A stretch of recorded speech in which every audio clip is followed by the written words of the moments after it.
افغان شہریوں کی ملک سے نکلنے کی کوششیں، کابل ایئرپورٹ پر عوام کا جمع غفیر لگ گیا، شہری جہاز کے ساتھ لٹک گئے، طیارے کی اڑان بھرتے ہی جہاز کے پہیے میں گھسے، 3 افراد نیچے گر کر ہلاک، سینکڑوں شہریوں کی جہاز کے ساتھ بھاگنے کی فوٹیج سامنے آ گئی۔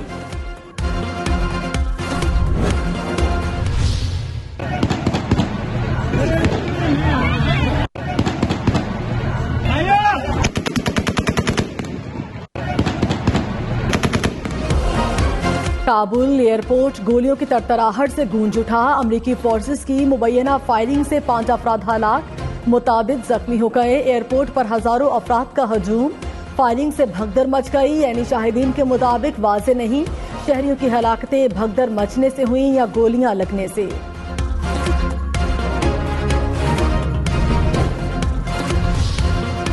کابل ایئرپورٹ پر سیکیورٹی کی غیر یقینی صورتحال، پی آئی اے کا آپریشن معطل، حکام کے مطابق کابل ایئرپورٹ پر سیکیورٹی اور ایئرپورٹ عملہ موجود نہیں، رن وے پر لوگوں کا رش ہے، مسافروں، عملے اور اثاثوں کی حفاظت کی خاطر پروازیں غیر معینہ مدت کے لیے ملتوی کی گئیں۔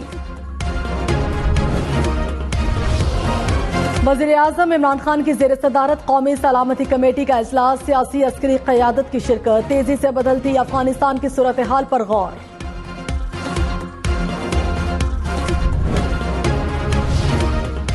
چین کا افغان طالبان کے ساتھ دوستانہ تعلقات قائم کرنے کا عندیہ، کہا افغان عوام کے حقوق کا احترام کرتے ہیں، افغان عوام کو حق ہے کہ وہ اپنی منزل کا تعین خود کریں۔ افغان فوجی طیارہ ازبیکستان میں گر کر تباہ، تاجک حکومت کا اشرف غنی کی تاجکستان میں موجودگی سے انکار، کہا طیارہ تاجکستان میں نہیں اترا۔ افغان طالبان نے صدر اشرف غنی کا تختہ الٹ دیا، جنگ ختم کرنے کا اعلان، پرامن منتقلی اقتدار کے لیے مذاکرات، افغان صدارتی محل پر بھی طالبان کا قبضہ، کابل سمیت دیگر صوبوں کا کنٹرول بھی سنبھال لیا، طالبان جنگجوؤں نے کابل میں عام شہریوں سے اسلحہ جمع کرنا شروع کر دیا، اشرف غنی افغانستان چھوڑ کر عمان چلے گئے، طالبان نے عبوری حکومت کا قیام مسترد کر دیا، کابل میں اقتدار کی پرامن منتقلی پر حتمی معاہدے کے لیے دوحہ میں بات چیت ہوگی۔ وزیر اعظم عمران خان نے کہا افغانستان میں غلامی کی زنجیریں ٹوٹ گئیں لیکن ذہنی غلامی کی نہیں ٹوٹیں، اصل غلامی سے زیادہ بری ذہنی غلامی ہوتی ہے، غلام ذہن کبھی بڑا کام نہیں کر سکتا، کسی کی نقل کر کے ہم اچھے غلام بن سکتے ہیں لیکن آگے نہیں جا سکتے۔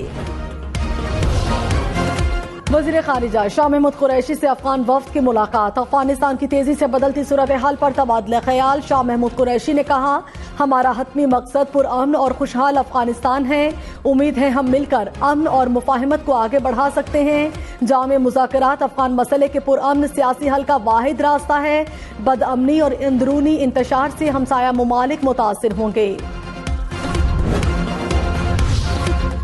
مشیر برائے قومی سلامتی معیز یوسف نے کہا کابل پر توقع سے بہت پہلے قبضہ ہو گیا، بھارت کو سانپ سونگھ گیا، دہلی میں مکمل سناٹا ہے، اشرف غنی نے پاکستان کی بات سمجھنے کی بجائے بھاگنا بہتر سمجھا، پاکستان کابل میں سب کو سپورٹ کر رہا ہے، پاکستان کسی کی جیت یا شکست پر بات نہیں کرتا، کابل سے لوگوں کو نکالنے کے لیے کام کر رہے ہیں۔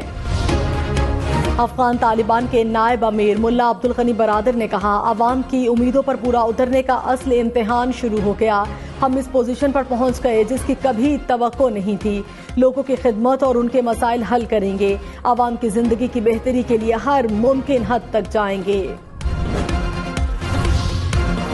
روسی وزارت خارجہ کے ترجمان نے کہا نئی افغان حکومت کو تسلیم کرنے کی جلدی نہیں، افغانستان کی صورتحال پر امریکہ کے ساتھ رابطے میں ہیں، نئے حکام کی کارروائی کو قریب سے دیکھیں گے پھر فیصلہ کریں گے، روس کا کابل میں سفارتی مشن جاری رکھنے کا اعلان، کہا سفارت خانہ خالی نہیں کیا جائے گا، طالبان نے سیکیورٹی کی ضمانت دی ہے۔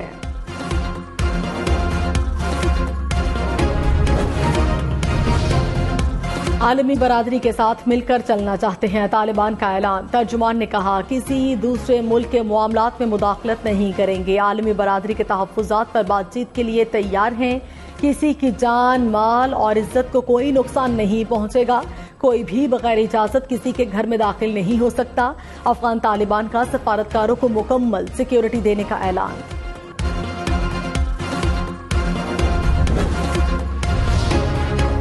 اشرف غنی پر بھاری رقم ساتھ لے جانے کی کوشش کا الزام۔ روسی میڈیا کے مطابق اشرف غنی $5 ملین سے بھرے تھیلے چھوڑنے پر مجبور ہو گئے۔ طالبان نے افغانستان کے سرکاری ٹی وی پر نشریات کا آغاز کر دیا۔ سرکاری ٹیلی ویژن پر طالبان کے اینکر پرسن کی عوام سے پرامن رہنے کی اپیل۔ سڑکوں پر بھی طالبان کی رپورٹنگ، شہریوں کی رائے بھی لیتے رہے۔ افغان طالبان نے کابل میں شہریوں سے اسلحہ لینا شروع کر دیا۔ کہا لوگوں کو اپنے تحفظ کے لیے اسلحے کی ضرورت نہیں، شہری اب خود کو محفوظ محسوس کر سکتے ہیں، ہم معصوم شہریوں کو نقصان نہیں پہنچائیں گے۔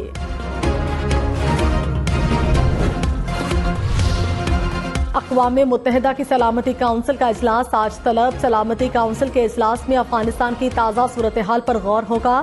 سیکرٹری جنرل اقوام متحدہ کا کہنا ہے افغانستان میں انسانی حقوق اور جان و مال کے تحفظ کو یقینی بنایا جائے۔ پاک افغان سرحد تورخم بارڈر پر حالات معمول پر، آمد و رفت بھی بحال۔ افغانستان کی جانب سے بارڈر کا کنٹرول افغان طالبان نے سنبھال لیا۔ کورونا SOPs کے تحت پیدل آمد و رفت ہوگی۔ جنوبی وزیرستان میں انگور اڈہ پر آمد و رفت بند، کسی کو سرحد آر پار جانے کی اجازت نہیں۔ افغان فورسز نے غلام خان بارڈر خالی کر دیا۔ افغان حکام کے دفاتر پر طالبان نے جھنڈے لگا دیے۔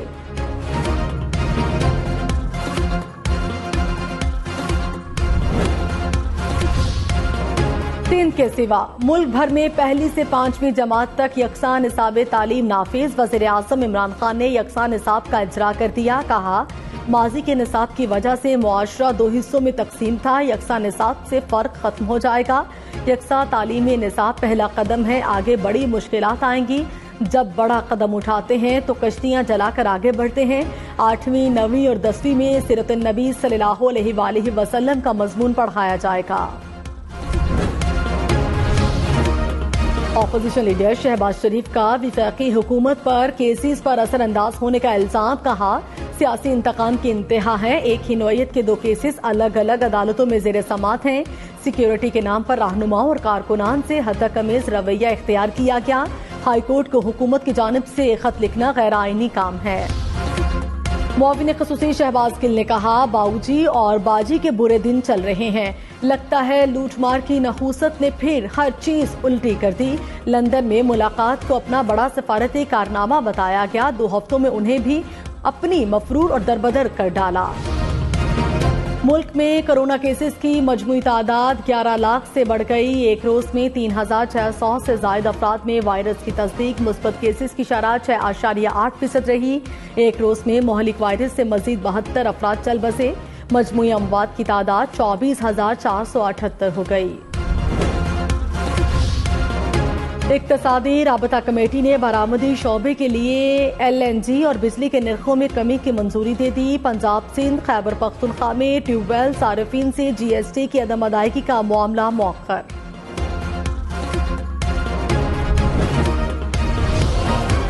نور مقدم قتل کیس، مرکزی ملزم ظاہر جعفر کے 2 ملازمین کا DNA کرانے کی درخواست منظور۔ پولیس نے افتخار اور جمیل کے DNA کے لیے درخواست دی، عدالت نے DNA کرانے کی اجازت دے دی۔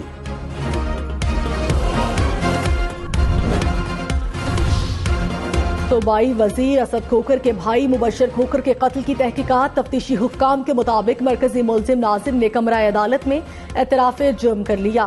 قتل کی اصل وجوہات ابھی تک معلوم نہیں ہو سکیں۔ قتل میں ملوث 5 ملزمان کا جسمانی ریمانڈ منظور۔ لاہور ہائی کورٹ نے مبینہ پولیس مقابلوں کی جوڈیشل انکوائری پر پابندی لگا دی۔ مقابلوں کی جوڈیشل انکوائری مجسٹریٹ سے کرانے کا اقدام کالعدم قرار۔ فیصلے میں کہا پولیس کو جوڈیشل انکوائری کی درخواست دینے کا اختیار نہیں۔ کراچی میں کیش وین سے 20 کروڑ چوری کی تحقیقات۔ تفتیشی حکام کے مطابق واردات میں ملوث تمام افراد کی نشاندہی ہو گئی۔ ڈرائیور کے پولیس تصدیقی سرٹیفکیٹ پر تھانے دار کے جعلی دستخط ہونے کا انکشاف۔ ملزم کی جانب سے پھینکے گئے 2 موبائل فون بھی مل گئے۔ افغانستان سے سفارتکاروں کی واپسی، متحدہ عرب امارات نے اپنے سفارتی عملے کو کابل سے نکال لیا، فن لینڈ کا بھی اپنا سفارتخانہ بند کرنے کا اعلان، سویڈن نے بھی تمام سفارتکاروں کو افغانستان سے نکال لیا، سعودی وزارت خارجہ کے مطابق تمام سعودی سفارتی عملہ اور شہری بحفاظت واپس پہنچ گئے۔ امریکہ نے افغان صورتحال کا ذمہ دار افغان فورسز کو قرار دے دیا، وزیر خارجہ اینتھنی بلنکن نے کہا افغان فوج کی ناکامی ہماری توقع سے کہیں زیادہ تیزی سے ہوئی، افغان فوج کو گزشتہ 20 برس سے تربیت دی، اسلحے سے لیس کیا، امریکہ ان کی طاقت اور صلاحیتوں کا درست اندازہ نہیں لگا سکا۔ بھارت کا اشرف غنی کے خلاف ٹویٹ پھر فوری ڈیلیٹ کر دیا، کابل میں بھارتی سفارتخانے کے ٹویٹر اکاؤنٹ سے اشرف غنی کو غدار قرار دیا گیا، سفارتخانے کے پریس سیکرٹری کا ٹویٹر اکاؤنٹ ہیک ہونے کا بہانہ، عالمی میڈیا پر بھارت کی جگہ ہسائی۔ برطانوی وزیر اعظم بورس جانسن کا عالمی دنیا سے معاہدے کے بغیر افغان طالبان کی حکومت تسلیم نہ کرنے پر زور، کہا واضح ہو گیا کہ کابل میں جلد نئی حکومت بنے گی، چاہتے ہیں ہم خیال ممالک کا ایک ہی موقف ہو، افغان صورتحال پر برطانوی پارلیمنٹ کا ہنگامی اجلاس اگلے ہفتے طلب۔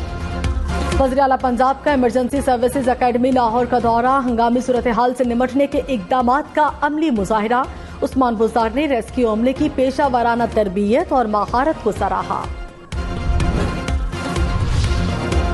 مغربی کنارے پر اسرائیلی فورسز کی بربریت، مہاجر کیمپس میں داخل ہو کر 4 فلسطینیوں کو شہید کر دیا، 3 فلسطینی زخمی۔ ملائیشیا کے وزیر اعظم محی الدین یاسین نے استعفیٰ دے دیا، محی الدین پارلیمنٹ میں عددی اکثریت کھو بیٹھے، کابینہ سمیت استعفیٰ بادشاہ کو پیش کر دیا۔